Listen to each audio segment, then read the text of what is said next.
drinking. His name was Daniel Hayes, though few in town knew it.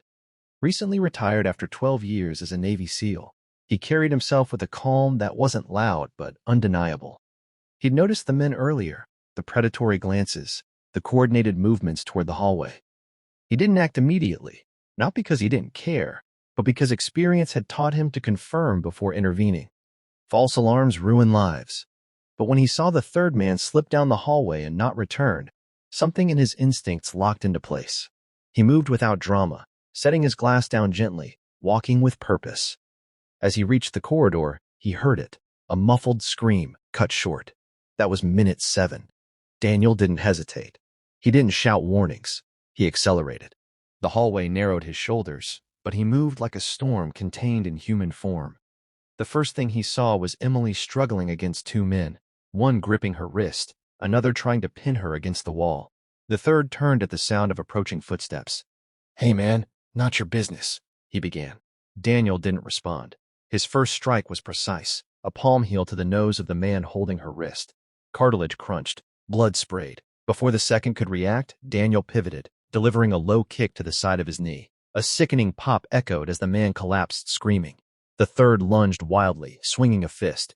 Daniel slipped it effortlessly, trapping the arm and using the attacker's momentum to slam him face first into the wall. The impact knocked him unconscious instantly. The entire confrontation lasted less than 10 seconds. Emily staggered back, shaking, eyes wide. Daniel positioned himself between her and the fallen men, scanning for additional threats. None. The bar had gone silent, patrons frozen in shock. The bartender finally grabbed a phone. Sirens would follow soon. Daniel turned to Emily, voice calm and grounded. "Are you hurt?" She couldn't speak, only nod faintly. Tears finally broke free, not of weakness, but of survival. Police arrived within minutes. Statements were taken. Security footage confirmed everything. The 3 men, now groaning and restrained, would face charges far heavier than they'd anticipated when they whispered, "She's alone." But the twist didn't end there. As officers questioned Daniel, one recognized his name.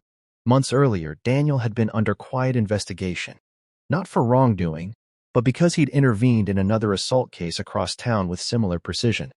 There had been rumors of excessive force, whispers that he was a vigilante. But body cam footage tonight told a different story. Controlled, measured, protective.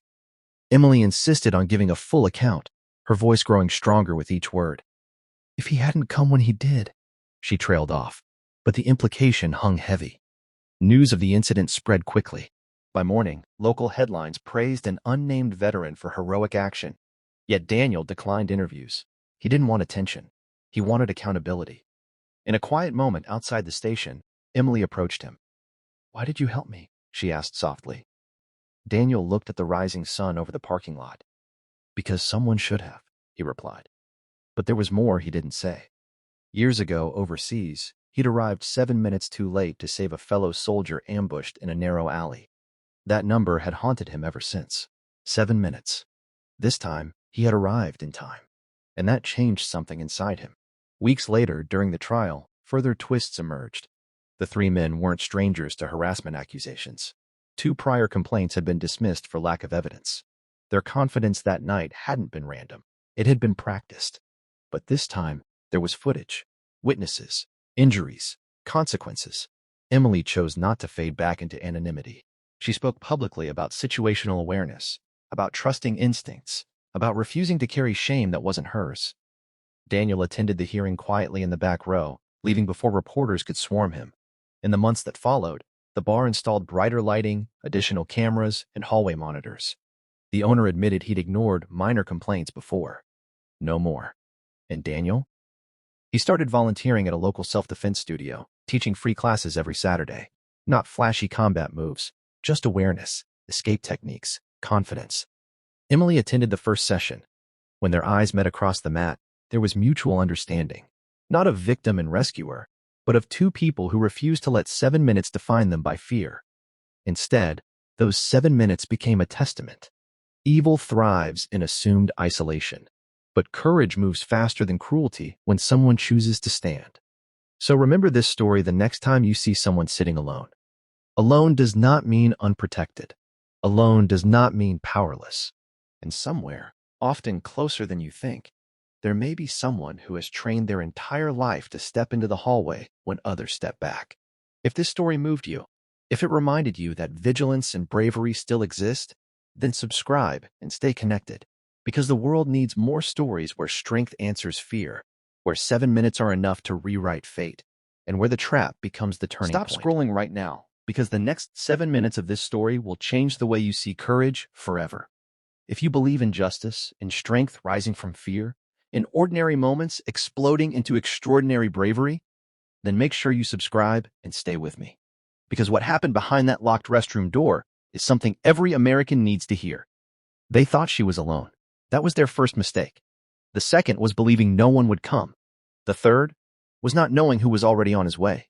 It started on a humid Friday night in a roadside sports bar just outside a quiet coastal town, the kind of place where neon beer signs flicker against fogged-up windows and country music hums low beneath the buzz of conversation. Emily Carter had chosen that place because it felt safe, crowded enough to avoid attention, familiar enough not to feel dangerous. She was 26, a graduate student balancing 2 part-time jobs, used to handling herself in a world that didn't always play fair. She wore confidence like armor, but even armor gets heavy. That night, she only wanted a soda, a basket of fries, and a moment to breathe before heading home. What she didn't notice at first were the 3 men at the corner high-top table. They noticed her immediately. Predators always do. They watched the way she sat alone, the way she checked her phone, the absence of a ring on her finger. They saw vulnerability where there was none, mistaking solitude for weakness. Their names didn't matter. Men like them exist everywhere, smirking, whispering, daring each other to escalate. It began with glances, then crude jokes loud enough for her to hear, then one of them brushing too close when walking past her table. Emily stiffened, but kept her composure. She'd dealt with worse. She paid her bill and stood, deciding to leave before the situation fermented further.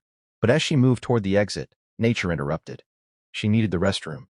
It was a small hallway near the back, poorly lit, the kind of narrow corridor that swallowed sound. She hesitated only a second before pushing open the women's restroom door. Inside, the fluorescent light flickered. 2 stalls. Empty. She locked herself into the far one, unaware that outside the hallway, the 3 men exchanged looks and followed. She's alone, one muttered. They didn't rush. They waited. One leaned casually against the hallway wall, pretending to scroll on his phone. Another blocked partial view from the bar. The third tested the restroom handle once. Locked. He grinned. Inside the stall, Emily heard the faint rattle and her pulse skipped. Maybe it was an accident. She finished quickly, washed her hands, and as she dried them, she saw it.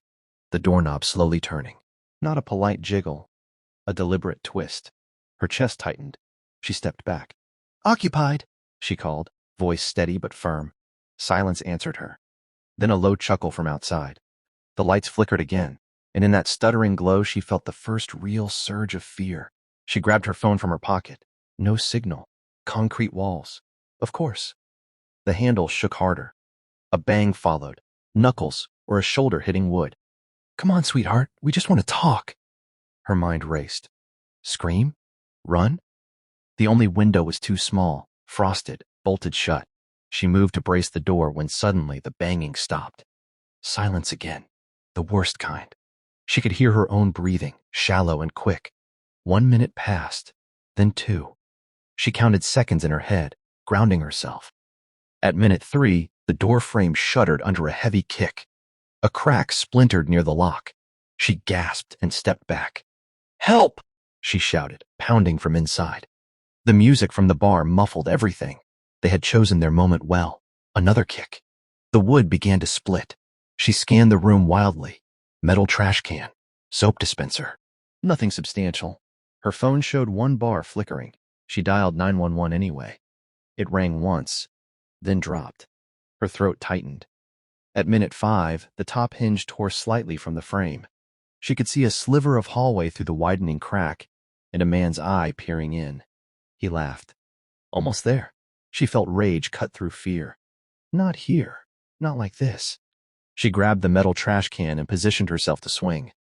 Another violent slam and the lock burst, the door flying inward so hard it struck the sink. She screamed and hurled the trash can, catching the first man in the shoulder.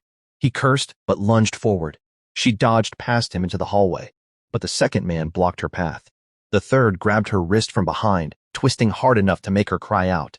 "Relax," he hissed. "Don't make it worse." That was minute 6. In the bar area, a tall man in a dark jacket had just stood up from his booth. He'd been there quietly the entire time, nursing a club soda, observing more than drinking. His name was Daniel Hayes, though.